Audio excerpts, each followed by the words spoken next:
So an interesting time of observation that you've had here. Well, I already told you one, so I'm going to go for another one. Another great observation about Muse Arts Creative Lab is the possibility of friendship and community. What I realize with this space is that it always becomes an excuse to be together, but once people connect with each other and learn about each other, they become friends and make connections and make community. And I would say 80% of the time, they create their own space or their own projects or their own initiatives outside of the space. And I believe that that is the magic and what I love the most, to be honest with you. What do some people do? Well, things that have happened here, for instance, and I learned this very recently. One woman who came to a creative writing workshop met few other women who were also interested in writing. They, after our sessions, which were probably no more than two or three, decided to continue being together and continue exploring creative writing, but other things. And so part of what they have done is to go and explore exhibitions and go into museums and art galleries together. The great part is that prior to being in this space, they didn't know about each other and they all are new to the country. So I believe that having the possibility of creating those networks are really powerful. So that's one example, as I said, I recently learned, and I feel really, really proud about that. Okay, so let's start with who are you and what is Muse Arts? How did it begin? Well, my name is Paola Gomez, and I am a woman who comes from Colombia. I arrived to Toronto a couple of decades ago with a tiny baby, and I had established myself here in Toronto first as a community organizer. My background as a human rights lawyer allowed me to explore different aspects of uh, community work and legal work. And short after exploring that world, I enrolled in working in community services. So I became a social worker. I never did the credits to transfer my law degree here. I simply decided to explore something new. I became a social worker. A part that I had, like in the back, had always been the aspect of creativity. Back in Colombia, I wrote a lot of poetry, did a lot of creative initiatives, and it was only until I was settled and I was somewhere in a better place in my healing process that I started to explore my creativity here as well. I initiated as a facilitating workshops for women survivors of sexual violence, and all these elements are elements that resonated with me. Um, Currently, in addition of being the co-founder and program director for Muse Arts, I'm also a community support worker for an organization that works with women living abusive relationships. How about Muse Arts? How did this space start? Muse Arts started 10, 11 years ago, maybe more. I'm kind of lost on time right now, but it started as, as a dream of creating a space where newcomer and refugee artists could fully put out there the work that them we can do.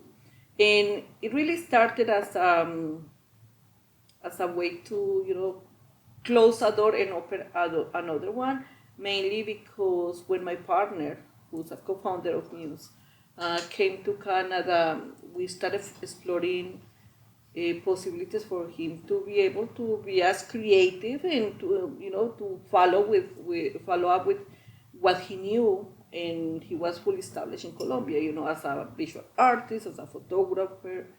He was a university professor, like all these skills and traits that one brings to a country. So when we started knocking doors,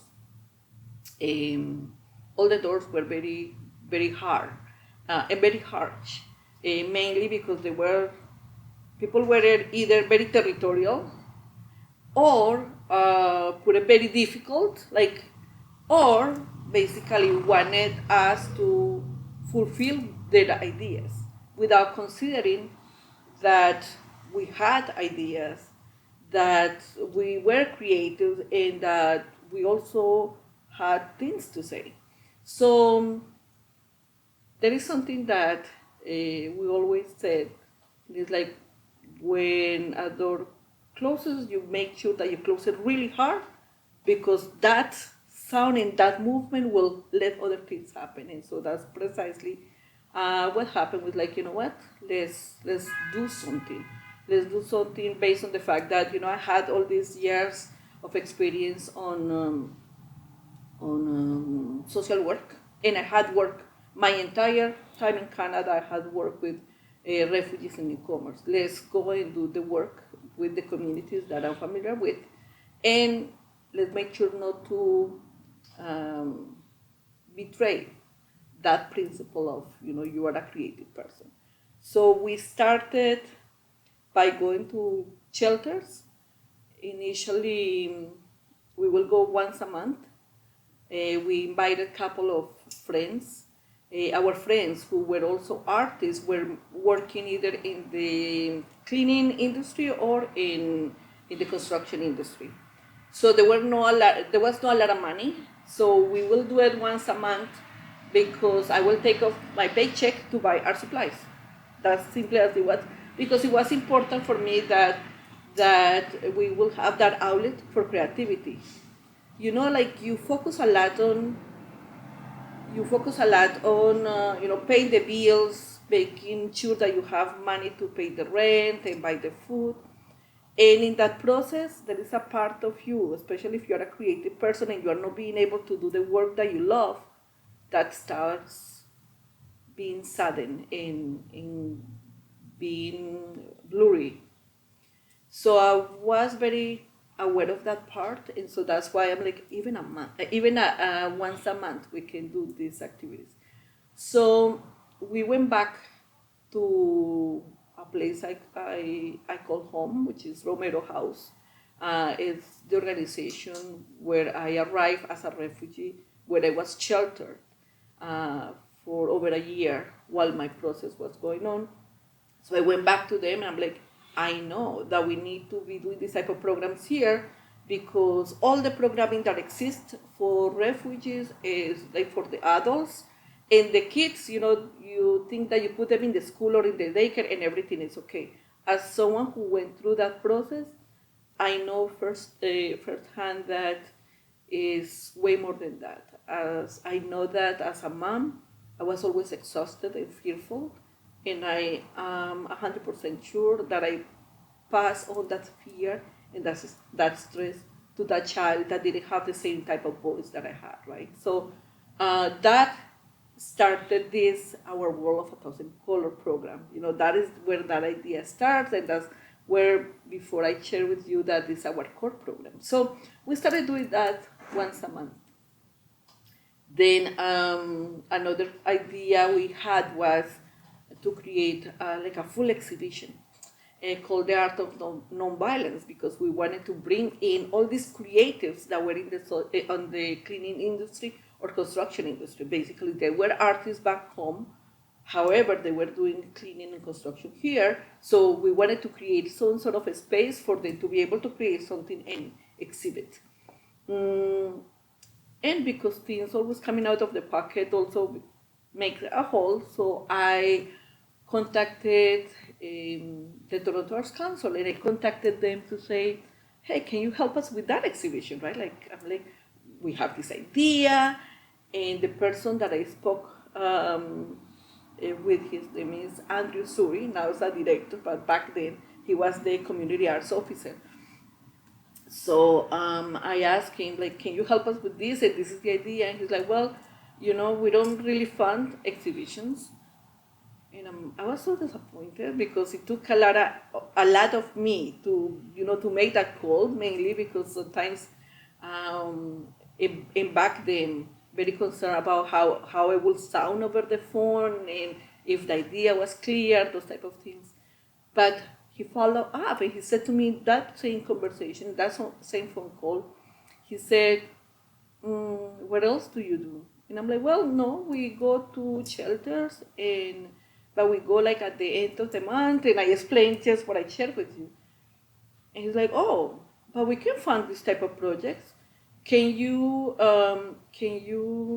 this is very interesting. I'm now having like a flashback because he said, can you send something before August 1st? Because the deadline for that program is August 1st. I'm like, no, we're just a few weeks away from that deadline, and I'm not sure if I can put something together. He's like, put something together, open your profile, do ABC, and don't worry, you just write there what you need to write, and let's see what happens. And after, when that grant season ends, connect with me because I can give you some tips in how to present an application if that's not successful. I'm like, fair enough. So we sent the first application for $3,500, and we got approved. We're like, oh, okay. So we were able to do our first, series of the Our World of 1,000 Colors. We were like, okay, now we need to have this more established. So we became a collective. So the collective started as Muse Arts Projects, which actually is the legal name of Muse Arts. So Muse Art Projects, and the idea was that, this idea of Muse is like the muse is it has like a flu, and you need to pamper it. So we kind of saw ourselves as that space where you pamper the muse, and it was not only the muse of those community members, the kids in the shelter, but also the artists that were doing other works that were not about arts or creativity, and then you kind of come and pamper and feel more comfortable and don't give up. So this is how we started maybe 10, 11 years ago. So we started as a collective, then we were of course very excited about this. I was determined to learn more about grants, so started applying for every grant that was possible, tons of rejections, but also we started seeing that we could also have positive responses. We started getting more applications approved. We started bringing more artists into the work that we were doing. The first change happens when someone told us, like, but why sick news? And so someone there to tell us, you don't understand what sick is, because it could be understood as someone being like really bad or someone being like terminally ill. And in my mind, it's like, no, youth said like sick, this is so sick. And so I kind of used that to divert all those aspects. And I recall going back, and this is like 5 years later, I went back to Andrew at Toronto First Council. I'm like, tell me, like, I have to spend 5 minutes explaining to people the concept of sick meals. And he's like, well, you're wasting your time. You should be using those 5 minutes in explaining a project rather than the name. And so I'm like, okay, we're going to have then a legal name, and we're going to have an operational name. So we became Muse Arts. Then we're like, okay, now we're good. We're doing a lot of work. We're getting grants. We need to expand. We need to be able to bring other people into the work. And we became a non-for-profit. Back in 2020, we became a non-for-profit. We call our, closest friends, but also the closest people that had worked in the community, and said, okay, let's do this together. We had this whole ceremony. Actually, Juan was part of that team. We're like, okay, we're going to have this non-for-profit, and we're gonna assure that ensure that we are following those principles for which we started.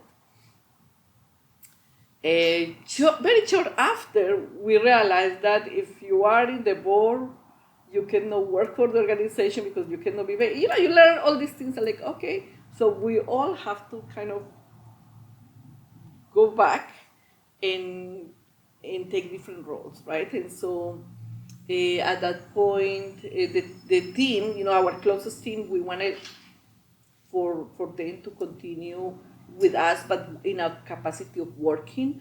And for us, then is where we created these fancy names. We have, like, I am the program director, but I'm also the person that goes and facilitates, and sometimes I come and clean, sometimes I go and do the grant. Like, you have all these roles, but we become part of a structure, right? So with that, it allows us to start dreaming and creating other things, and of course, we have to go through a different process. We have to have, as a non-for-profit, we had to have an accountant, and then if we wanted to rent this space, we needed to have this, very high insurance, liability insurance, director insurance, like all these other elements, which is a lot of work. At the same time, is a very interesting process because we saw how this idea that started from, like, if one door closes, many more will open, to Muse Arts, its own entity, its own place, and now we actually work for Muse Arts.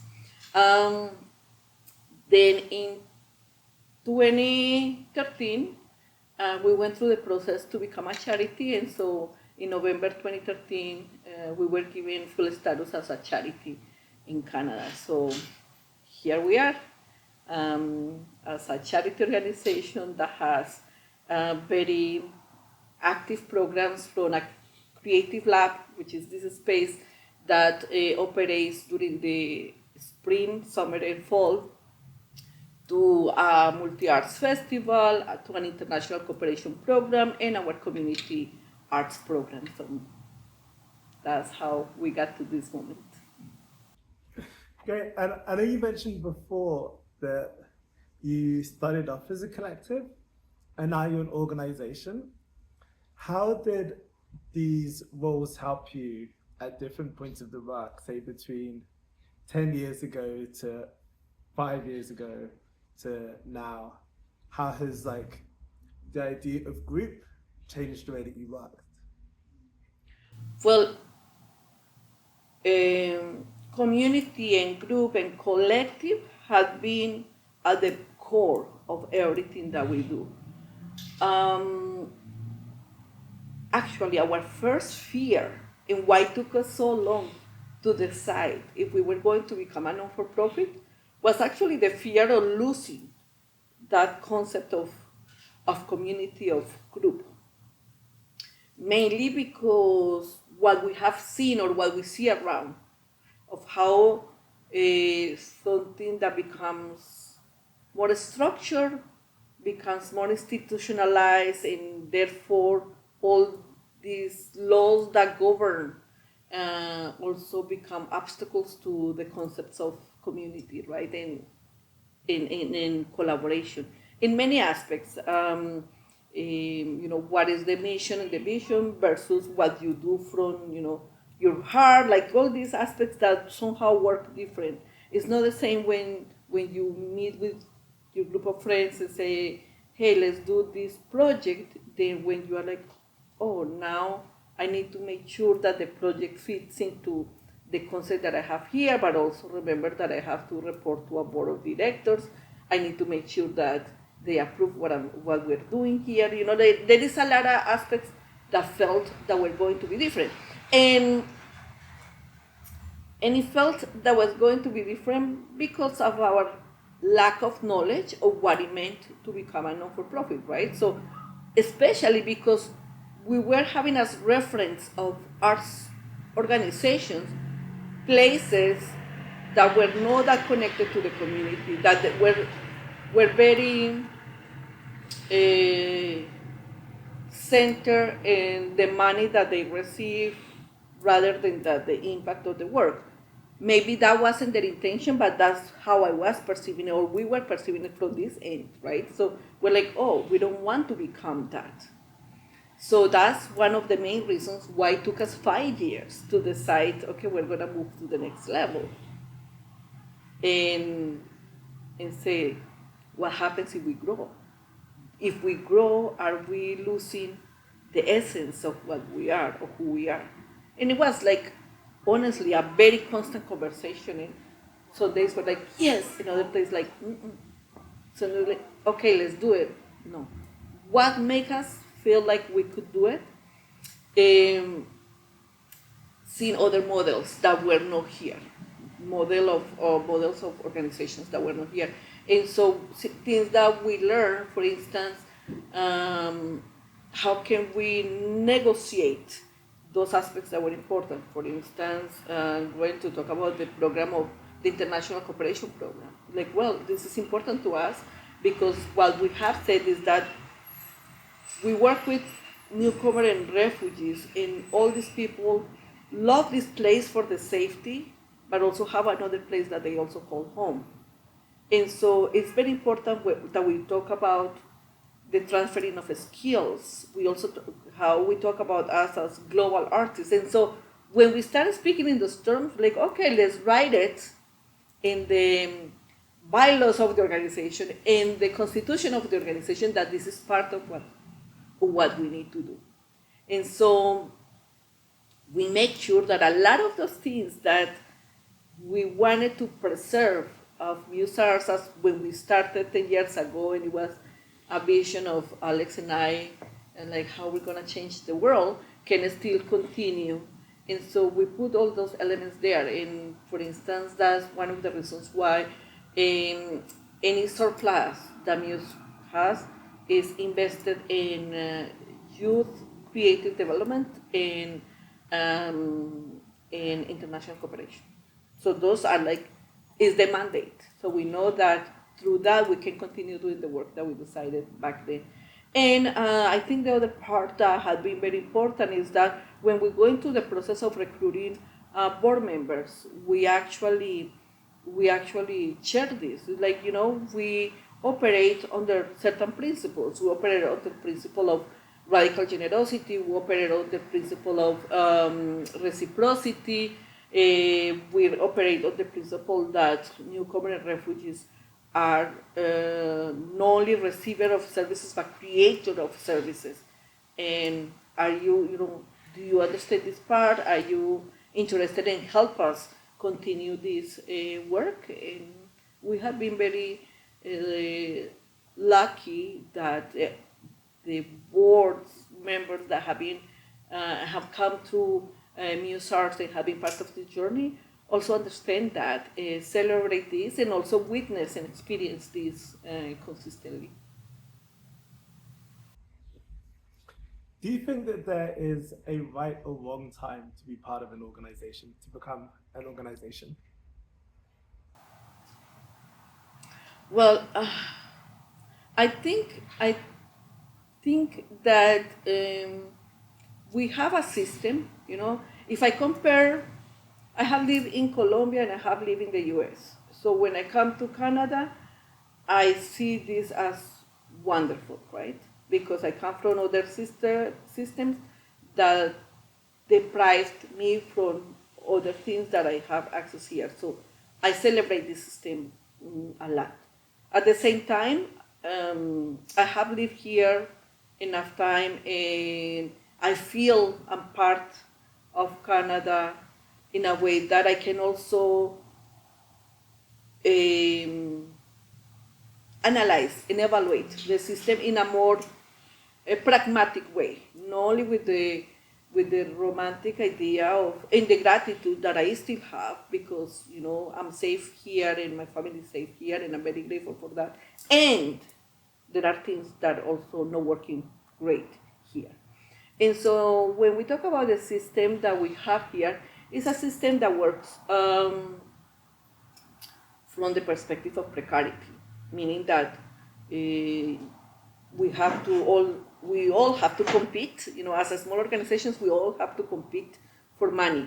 And the money is a relatively small amount. If we talk about Toronto, it's way less money than what is provided in Montreal per artist and per habitant, right? So it's very different. And I talk about the precarities because the competition that happens among the small organizations versus what happens to the larger organizations. If you think of organizations here in Toronto that had been funded for for decades without having to present a single project, they just get the $1 million, and sometimes, and I invite you to just explore that. Sometimes they complain because they were taken $1% of what they had been given without any effort. So that is privilege at the maximum expression. So the fact that we work in precarity forces us to either see this in a very complicated way or to see creating an organization as the only way to do the work. Because you have access to more things. It's not the same access to funds that you have as an individual artist versus as if you apply as a collective versus if you apply as a non-for-profit. In my experience as a non-for-profit, the changes are not too big because there are other limitations which we can talk about that later. But so that process is a process that sometimes feel it takes a lot of energy. I think what probably work for me and for what we created is the fact that I come with a legal background. Is the fact that I'm also a cultural freak, so I need to know things and organize things in a very particular way. I know that that's not the reality of many of the creative people that I know. That it's hard to be the creative person that you are and also be thinking of the applications, be thinking of the invoices, be thinking of now the bylaws in the board meetings. It's hard to do all these elements, and so. But I think it's possible, right? And so I also think that there are multiple ways. I don't think it's only the fact of you have to create a non-for-profit to be able to do your work. I think we need to look at the work that we do as creative entrepreneurs. And for some of us, that becomes a non-for-profit, where I become an employer of the organization. And for others, I'm more a consultant, or I do other type of works, or I have a collective that is what works for me. So I think it's different from depending who the person is, what is the reach that they want to create, or the reach they want to have in community. What are some of the achievements you've gained here, and were any of them unexpected? That's a very interesting question.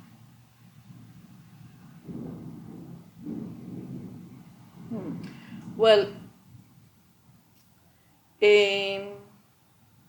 I think the first aspect that we need to remember is that this place is called Creative Lab. So as a lab, we know that we're always in for trying new things, for exploring, for allowing magic to happen, but also being okay with errors, with mistakes, with change. We are in for taking the time to explore, to observe, to contemplate. So I think we did not have expectations. It's not like, oh, we're going to become rich with this space, because we're not. Or this space is going to be filled. No, none of that was part of the expectations. What we knew is that this was going to be a space where we all were permitted to explore our creativity.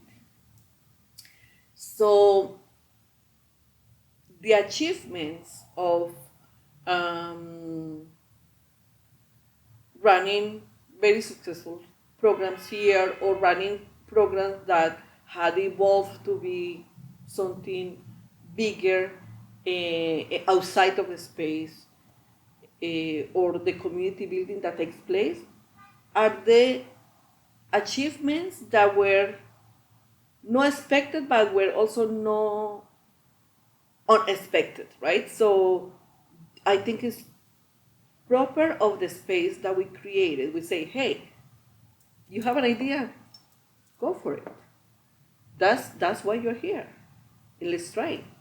We had a program here. Someone who worked at the organization, um, she said, "Well, I haven't been able to find a space where I feel safe and comfortable, and we can have these conversations about feminism, and particularly feminism in Latin America, and that we can speak Spanish. Can we start a program here?" And we said, yes, go ahead. So the program started like 2 years ago, and it's a consistent program that is beyond us. Now it's a program, it's called Círculo Sororo. It's a group of Latin American women. Now it's like 40 women get together and do different type of things, from advocacy to partying to barbecues to learning from each other, and a lot of community building. So to me, it's like, oh, it's expected that will grow. No, to me, it's more like you have an idea, coming and explore it and take it as far as you want, because this is what a lab is about, isn't it? A lab is for you to invent, experiment, make mistakes, and try again. And so having that is possible. Of course, it has a cost. Of course, it has things that we have to consider, how we pay staff, how we pay rent, and all these things, but we're in for it. Because remember, we speak from the radical generosity component of the work that we started 10 years ago. And that's not going to change regardless we are a collective, a non-for-profit, or a charity, or whatever else. I don't know what is beyond that, but wherever we are, we're going to start the work from that place, because that's the place where we do and create magic. And that cannot change. And how do you find managing that? My experience isn't so much of Canada, but with London, I remember hearing a lot the difference between now and say the 80s is that in the 80s you're allowed to fail. You're allowed to have ideas that fail, and it had creativity with that. And a lot of these older artists were telling me that an issue of today is that you're not allowed to fail in this fashion. So as the creative lab is not about failure, but about creativity that leads to unexpected results, how do you manage that expectation or those ideas? Yeah, that's very true. I think that artists had to deal with the judgment of the rest of society, saying what is success and what is like a good project versus what we want to explore. As a matter of fact, if you go with I want to do something that is very organic, people is like, oh, well, that means that you are not organized. Like all these type of judgments that come from those who may not be as creative, and mainly from funders, right? Because again, problem of the system. The system does not allow you to if you go to a project saying this, then like, oh, well, you know what, we're gonna give me the money and we're gonna see what happens. Guess what? The people that are going to be judging that project is not gonna fund it. I have been in those places. I have been a juror. And those jurors, as a matter of fact, are artists. They should understand that, but it doesn't happen. If you don't have a project that had a beginning and an end and a proper managing of budget, you don't approve it. Period. Right? Having said all that, I'm saying I'm acknowledging that it's true what you have been told in London, which is pretty much similar here in Canada, and in my experience in Toronto, and with the funding bodies, the municipal, the provincial, and the federal. It's true. What makes this project or the creative lab different? Well, we don't receive any funding. This project does not receive any funding. We basically do whatever we need to do, right? And so, one of the streams for revenue for Muse Arts is um, service delivery. So we receive grants, which we have to report for and say yes. You gave us $10 to do this project. Here is how we spend the $10.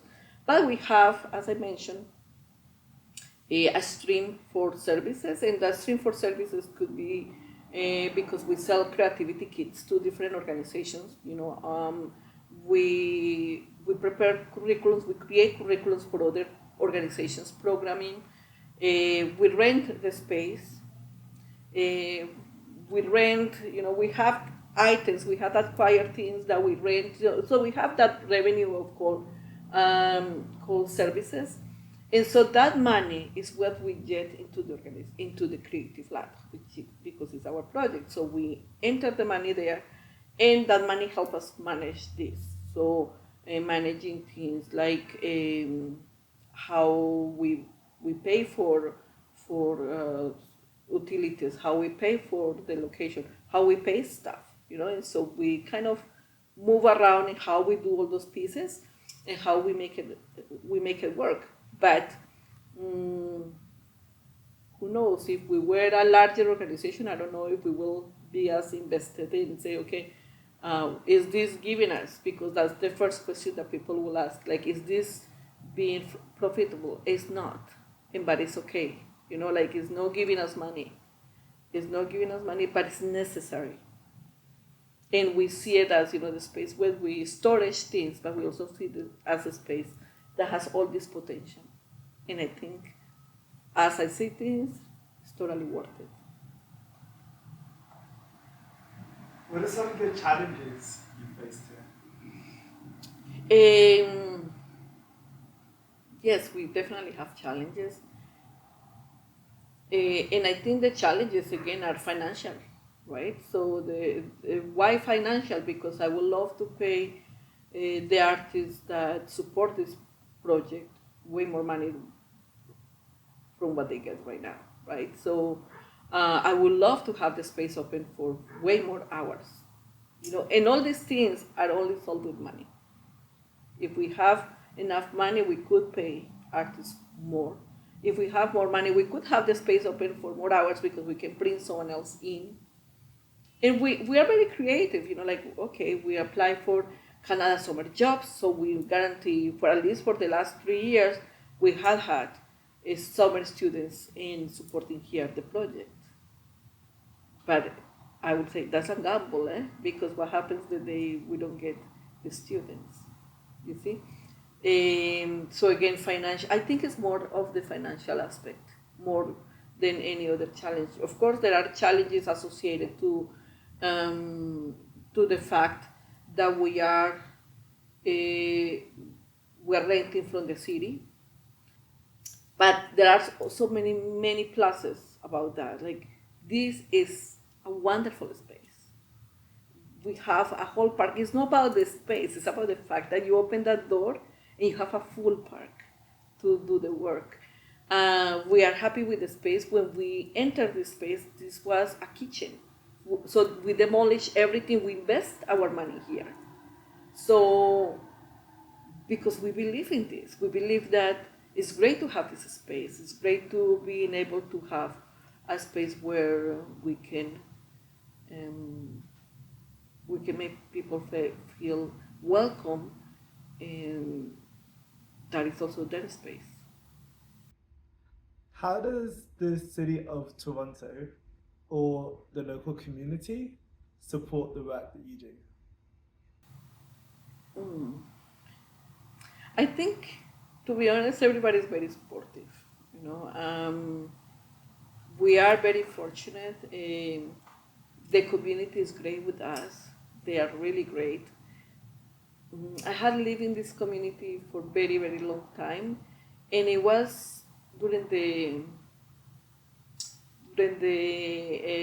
pandemic. Like those years that we were kind of like hidden in our homes, where I actually started letting my neighbors what we were doing. At that point we didn't have the space. So I had lived in the community for a long time, but they didn't know, we end up learning that a lot of people in our street were artists or creative people. Because you know how it is here, you don't know who lives next to you, right? You never ask. So during the pandemic, we decided with with the entire team, we decided that we were gonna go out and paint the sidewalks. We were doing, and I forgot the name, hopscotch, for kids to come to their sidewalk and play a little bit. And so we started making those, and people started supporting them. Like, who's making this? So on Facebook, like, we're doing it, and we are this organization. And so, as a matter of fact, we did in 2 years, we did something like 60 of them. So the neighborhood was filled with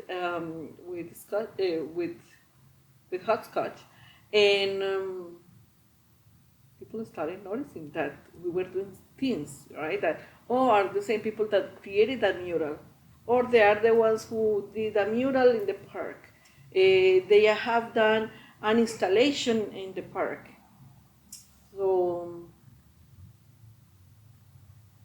being seen by your community is beautiful, because it's not only, it's important, but it's not only about what they give you, financially or in kind, but it's also how they stand up for you as well, how they are there for you as well.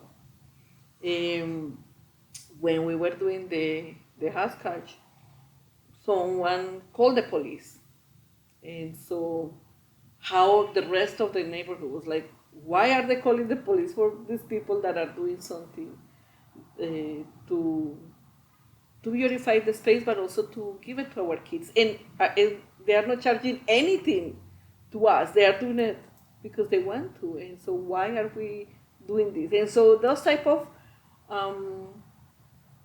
signs of affection and care are important, and they are represented in multiple ways, right? So they are represented differently, but we definitely feel the support in terms of the neighborhood. In terms of the city, I think it's pretty much the same. We have a really great relationship with the city, one in which we apply for funds, and if we're if our project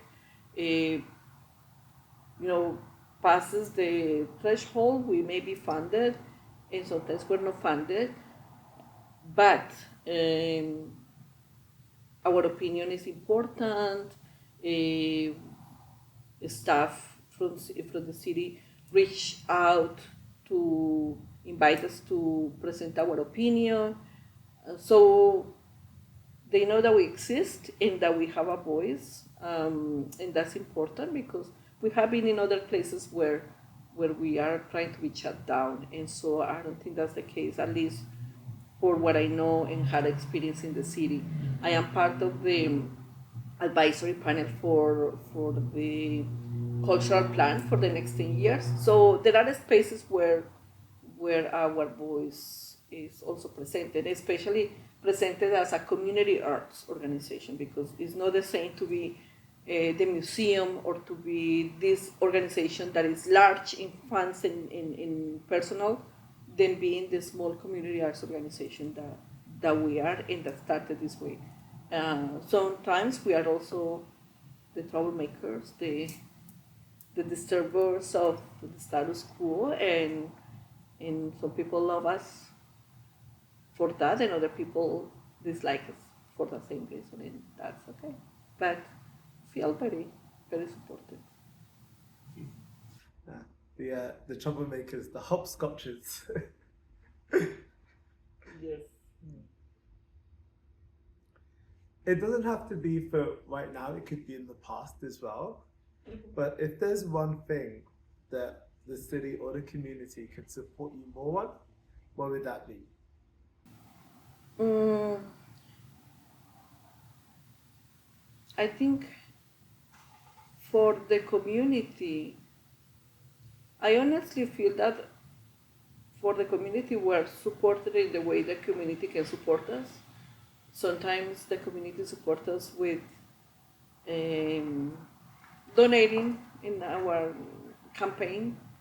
Sometimes they support us by telling us they have, you know, a bunch of art supplies that they would like to give. Sometimes the community support us by saying, "Hey, I am editor of books, and so I receive books. So you want them?" So we have books that are donated by the community. Sometimes, like, so someone broke in and stole the guitar. Someone brought us a guitar, right? Like, but other times is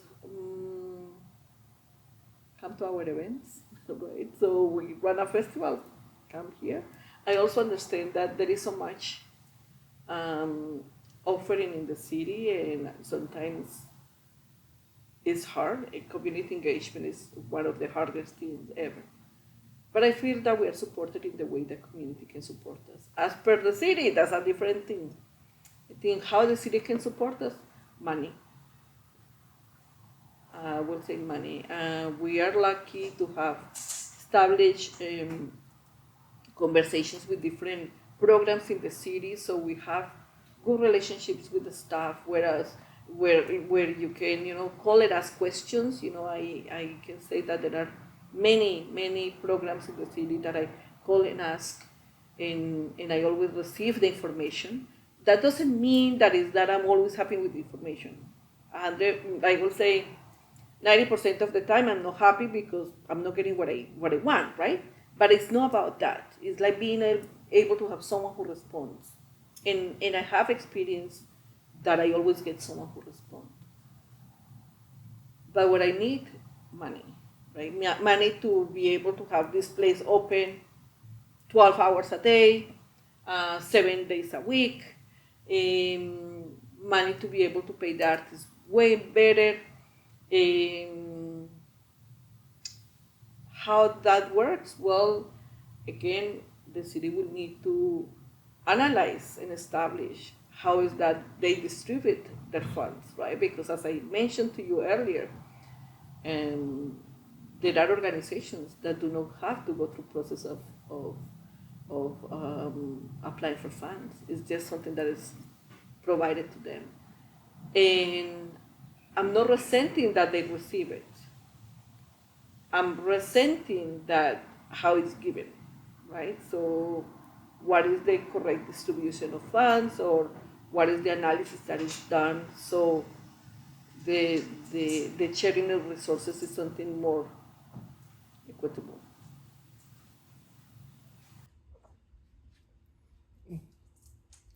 Do you think that Toronto is a hard place to create something like this?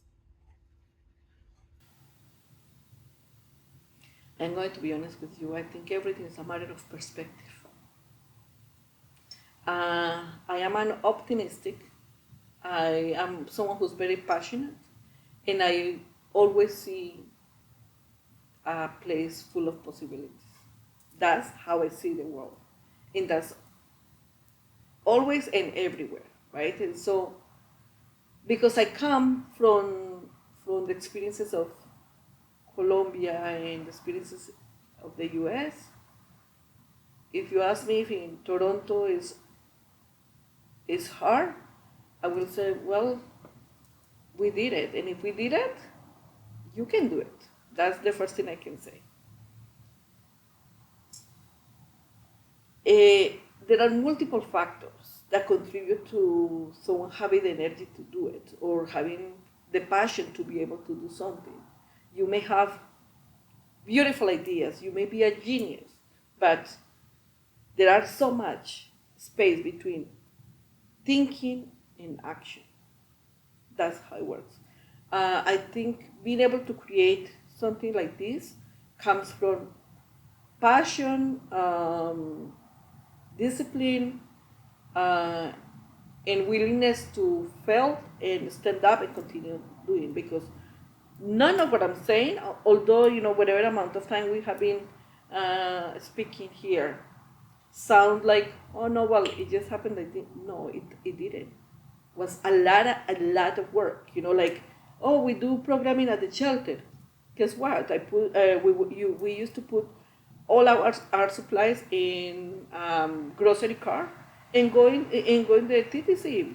You can ask Alex or Juan. It's 2 hours in the TTC with a grocery cart to get to the location, because the places we were going, nobody else wanted to go because they had funding secure. We were not doing this for the funding. The funding is very important because we all need to pay bills, but we also were doing it because someone needs to go there.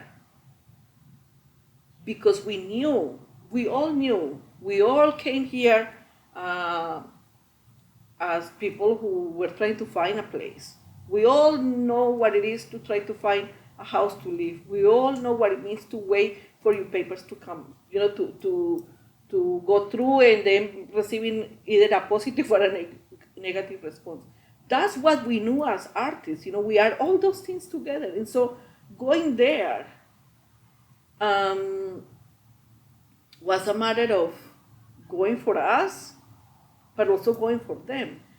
And so none of that is simple. And I know that the question is like, it's hard to, it's always hard. The thing is that what motivates you to go and do. It's like the same as when we talk about like making a mural. Are you making a mural just because you need the money, or it's something that you're passionate about? Because if it's something that you're passionate about, you will go the extra mile.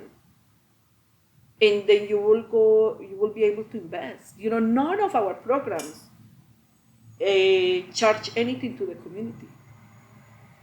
Many occasions, for several years, we were taking out of our pockets to build what now we know has happened in Multicultural Festival. I don't know if other people will do it in the same way we did it, or with the passion that we did it, or like the ways in which we make it work. But this is where we are right now, and I think we are in a really good place.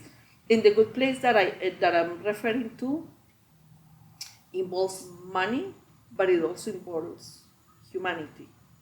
Because if someone comes, if a corporation, if a bank comes and analyzes, like, is this creative lab profitable? Like, is this something that makes sense? They may say no. You know why? Because, this is taking you more than what it gives. But in my view of the world, in the way in which I experience the world, what this place gives is way more than money, because it gives possibility and creates magic. And there is nothing more empowering than the feeling of witnessing the reaction of someone to magic. And yeah, that's what I think.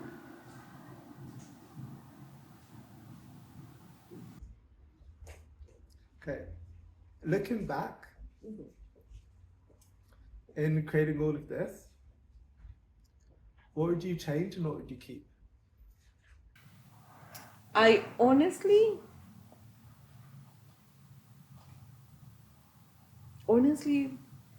wouldn't change anything. I wouldn't change anything. When it comes to my mind to change, it's nothing to do with this. It's like, I will change this in the contract that I signed, right? Like, it's something silly. It has nothing to do with this. But I know I wouldn't change any of this because this serves its its purpose. It is a place to explore and to get inspired, and I think that's what it does in different ways. I think, again, if I could do something, it would be, how can we invest money? How could we put more money here to be able to have it open for way more hours and have a staff pay way better. Those two things are just the reality more than if I regret anything. I don't. None of Muse Arts or the Creative Lab. There is no regrets. What I will keep, we do. I ask that question to myself every time I go through a project, because we are very passionate about everything that we do, and so we go in and we go in with everything, and like with whole heart, and sometimes that involves like long hours of work, and in the middle you're like, why am I doing this, right? So it's like, why? So there are projects that are like, this was a lot. But when we go through and we are at the other side with a complete project, that it was a point when you felt like, is this going to happen? And anybody that's creative know what I'm talking about. There are all those moments in those big projects.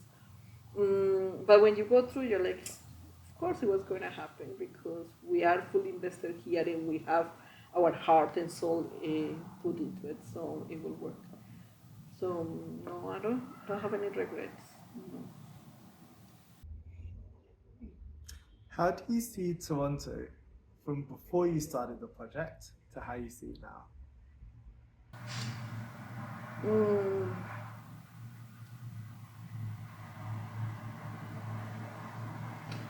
well, I see Toronto more of my home now than before. I feel that before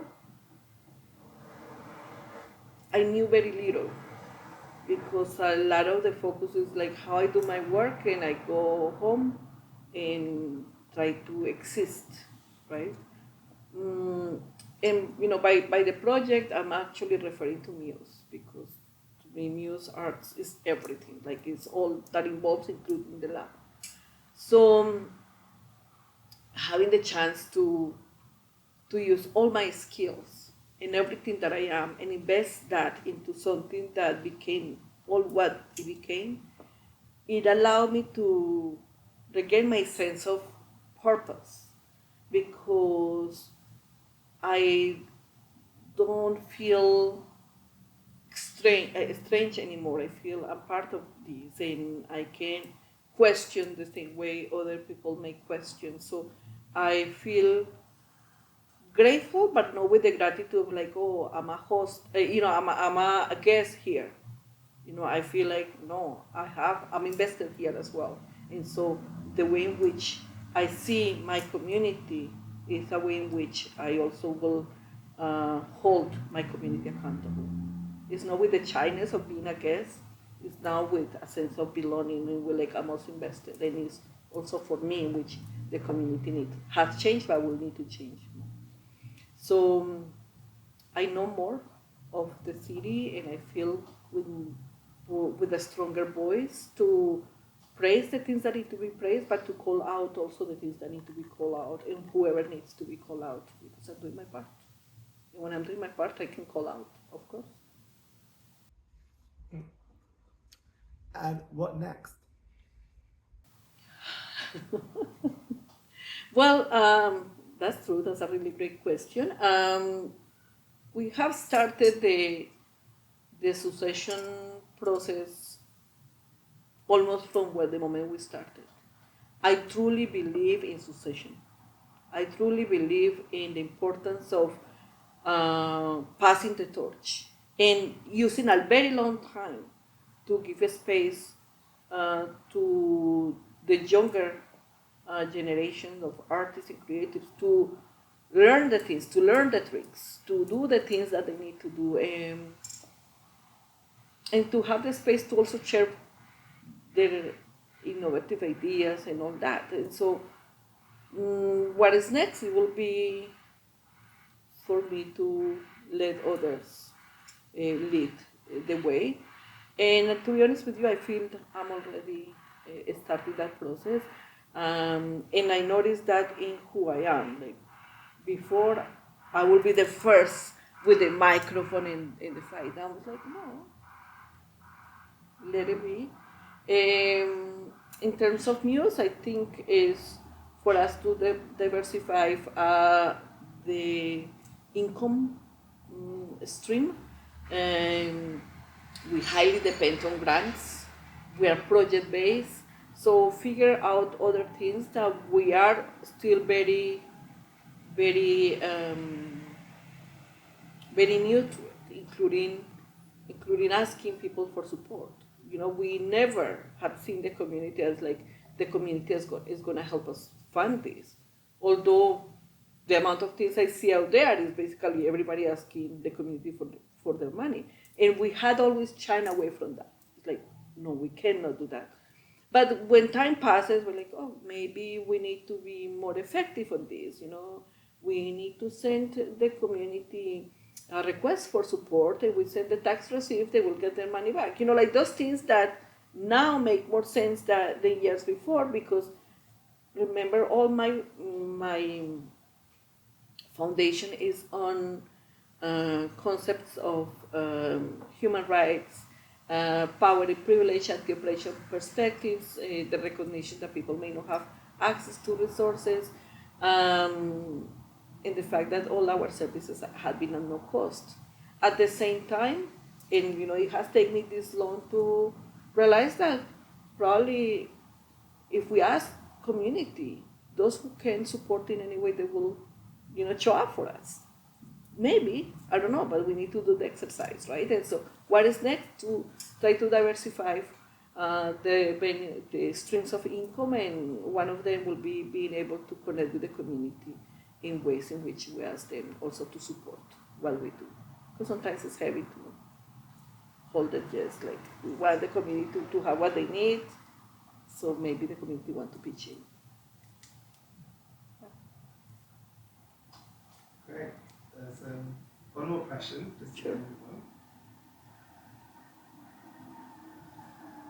If there is something that we as facilitators should be paying attention to in terms of how we relate to people, what should that be?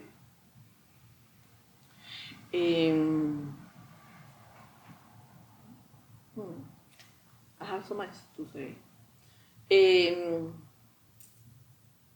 As facilitators and as community artists, I think it's crucial that we see our boundaries. You know, we recognize what our boundaries are, and also respect those boundaries, even if that means resources. Due to the precarity and the way in which this system operates, especially for funding, it's like the project is here and the artists unfortunately have to kind of fit their idea into that project. And many times that's problematic because artists or facilitators end up parachuting into spaces, into communities where they kind of like quickly need to learn the narrative or the language and then kind of like apply that very wrongly. That I resent that so much. You know, every time I see, because that's very identifiable in multiple ways, I resent that very much. And someone could be really great as an artist and as a facilitator. But when you are going to a community because you're going to benefit from the community, that's something that really creates something in me, like my blood boils from that. So I will say, be mindful in trust that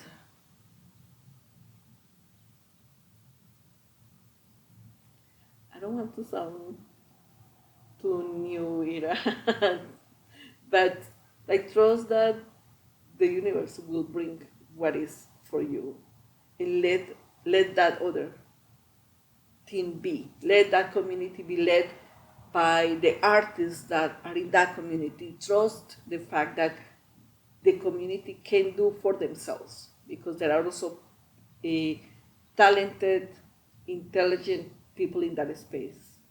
My biggest concern all the time is that how arrogant we become.